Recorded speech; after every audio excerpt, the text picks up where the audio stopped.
Bella, hindi si Ann ang papalitan. Gaano katotoo na pinag-iisipan daw ng management na mag-reformat ang Kapamilya Noontime Show na It's Showtime.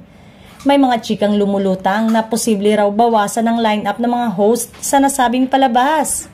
Dahil sa magandang feedback ng mga viewers sa appearance ni Bella Padilla sa naturang programa bilang guest host. Pinag-iisipan daw ng management kung maging regular na ito sa Daily Noontime Show. Hirit ng madlang people, kung matutuloy daw ito.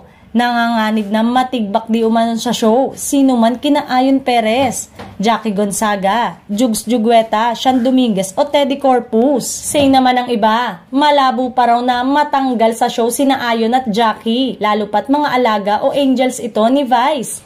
Eto naman ang iba't ibang opinyon ng netizen sa nabanggit na issue. Magaling naman kasi si Bella, mas magaling pa siya sa datihan mag-host dahil yun ang totoo. Ayon, tas yung two friends ni Vice pwede na siguro magpahinga. Di naman sila kawalan sa show.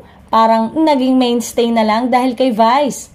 I think masyado ng marami ang host ng Showtime na hindi na nabibigyan lahat ng chance na makita, makapagsalita. If it were me, tanggalin ko muna sila. Sean, Ayon, MC Lassie Jugs at Teddy.